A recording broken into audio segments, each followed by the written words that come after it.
Welcome, Brew Ballers, and welcome to the first edition of, I don't even know what we're going to call this yet, the Star Martial Arts video blog series that we're going to have.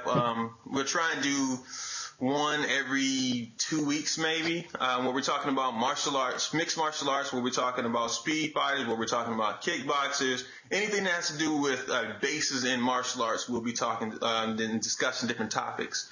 And so now let me introduce my panel for this discussion.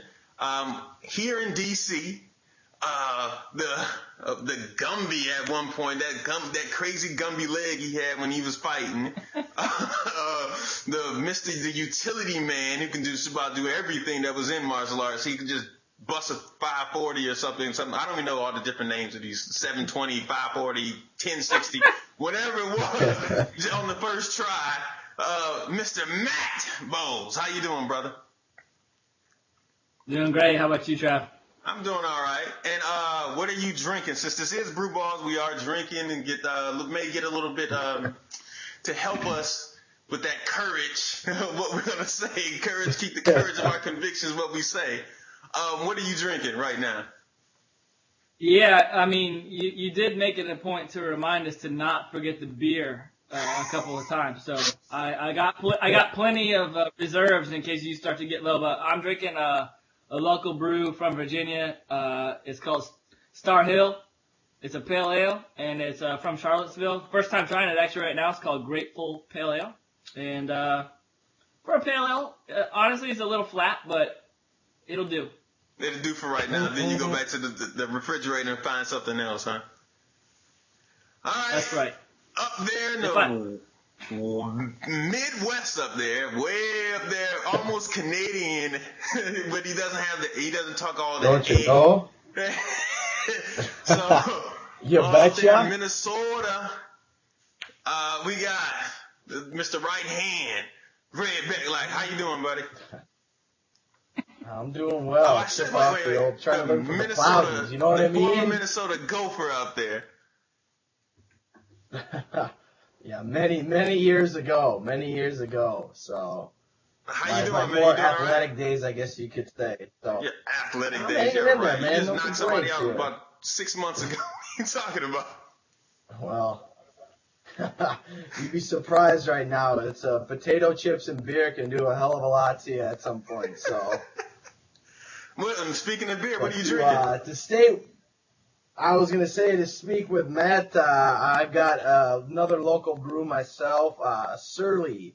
It's called a Surly Furious. It's a Minnesota local IPA. They actually got voted the #1 IPA in the country a few years back, so can't go wrong with it. It's one of my favorite beers, so I figured give them some pub here, you know. I'm going to have you sit They that down have here. Distribution? Right. Yeah, let's send that down here so we can try this. Yeah. Definitely, man. I think they just expanded to Chicago. They did. So okay. Oh yeah, you guys are gonna go. Yeah, that's like as far as they've made it right now. But once it hits Chicago, now that people start drinking, it's gonna start going nationally very quick. All right. So now one can only hope. I figure they want that. So yeah. All right. So look, I'm gonna reach in the cooler. I don't have no idea what I'm gonna pull out the cooler right now. You got a mystery pack in there or what? I do. He's going to pull out like a Mike's Hard Lemonade or something like that. No, you know what? My brother and cousin actually did that, and I was so disappointed. They came out with Red's Apple Ale and Johnny Appleseed, and I was like Bud Light Lime. I was like Margarita. I was like, no, man, you never get back on here drinking that stuff. It's not happening. But you know what? I'm just gonna crack this. I actually like this beer. This Hell or High Watermelon is from DC. And it's by 21st Amendment. They always come up with a different one. And they only come in cans though. I don't particularly care for that. But you know what? I'm fine with it. It's a nice wheat beer. And pop the top and get going. Alright, so we're gonna get to the first topic. This past weekend's fight. TJ Dillashaw, I always mess up everybody's name, to be honest with you. Against Barao. Dillashaw. Yeah, there you go, Dillashaw. I always mess up people's names. It's going to happen all day. All right. Your reaction to that fight, Matt? You want to go first? Sure, man. I mean, Dillashaw is a fucking man on his feet, basically. He, well, give me a break, Trav. Yeah, man, he displayed some excellent kickboxing skills. His footwork was phenomenal. His movement was spot on the whole fight. He took who was arguably the pound for pound best MMA fighter in the world in Renan Barao at that point on a 22 fucking fight win streak, and not only upset him, but dominated him the entire fight. The entire fight. Completely shocking. The entire fight, I almost thought, I'm going to be honest, going into that fight, I thought it was a bit of a mismatch. I thought that the guys from Team Alpha Male didn't have a chance against those guys from Brazil. They've shown it time and time again that the guys from Brazil from that team, Barao trains with Aldo and all those guys down there in Brazil. Like, they just had a better training camp, it seemed. They were more prepared for the fight to go any direction, and Barao did not execute, man. He was fighting a great stand-up fighter. He never tried to take it to the ground. I don't know. He dominated. He did. Period. I'd agree, and kind of just thinking about what Matt said, it's you go back and you look at Barao and his history with people that he's fought like that, and especially Team Alpha Male and their history with fighting the Brazilians. It hasn't been that good, but watching that fight, I could only think of TJ Dillashaw looked exactly like Dominic Cruz in the way that his footwork in and out he used, and I think we'll talk about this later, but his ability to control distance and timing. Yes. Barao had that traditional Muay Thai, just really heavy set in his legs, really looking to, chop Dillashaw, and Dillashaw was moving in and moving out, really staying, on his feet, light and everything. But the other thing that I was really impressed with Dillashaw is when he did get Barao back on his heels, he was always continually in his face. And I think Dwayne Ludwig said it after the fight. He's like, we've been practicing with that. And he didn't give Barao any time to relax. He didn't give Barao any time to recover. When he tagged him, he just kept staying on him. So, kudos to them for having the perfect game plan. But, yeah, like Matt said, bell to bell, just had absolutely no answer for anything that he had. He didn't. And, one of the things I thought about the whole match, because me and Matt were actually watching it together at a sports bar out here, and I was thinking about it, because he really judged the distance based off his legs instead of his arms. Like, once he got in there, he wasn't too far away where he had to run across the ring or anything like that. He stayed in a distance where he can throw maybe like a quick little round kick and then jump in there and start punching in Barao. But also, Barao looked, I'm not going to say confused, but he was more of like he was unsure of when he should throw something. Because he was just kind of standing there and then just looking like discouraged. Like, I don't want to throw that because I think he's out of range and I don't want to get hit when he does that. And then he just got confused and got caught in this like vortex where he wants to throw something, but he's not confident in throwing something. And since he didn't throw it, he kept getting hit, and he just kept making. He just almost got a snowball effect, and he just got dominated pretty much the whole fight. You guys said it. It was just. And Matt had talked about it. It was like, this is a mismatch. But Ryan's like, he's pound for pound best one out here. He's going to kill him. I'm like, oh, man, I can't wait to watch it. Oh, he getting his ass with Mike. Man, I mean, what's going on? And then the other thing is that Matt had brought it up, too, that Dillashaw was circling the wrong way. He was going towards Barao's right. And instead of going the other way, like he kept going. I'm like, okay, you're gonna keep going that side. Sooner or later, he could throw a hook or something and catch him or something straight right at where he's gonna be. But he didn't throw anything. He literally just looked confused and not sure what he wanted to do. You guys have anything else to say about that? I got two comments. Absolutely, I fucking do.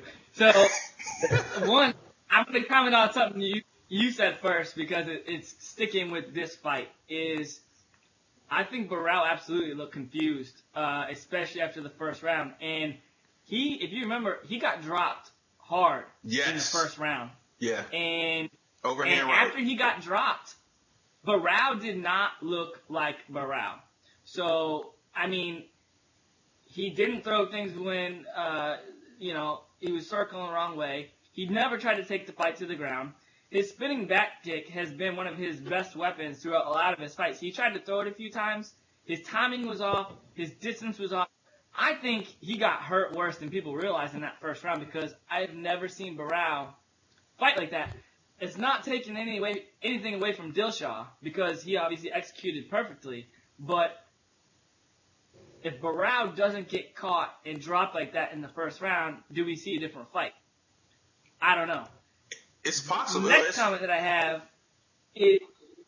Go ahead. No, go ahead. I'm just saying it's possible. It's possible they could be different because he did I forgot about that drop. Yeah. And so, I mean, I agree. He looked confused. He didn't know what to do. The other thing, though, that I thought of immediately after the fight, and Greg picked up on it, was this Dillashaw's footwork looked eerily similar to Dominic Cruz. Yeah. And if that type of fighter cracks the Barao puzzle, then I would freaking love to see, like most MMA fans, to see Cruz be able to make a return at some point.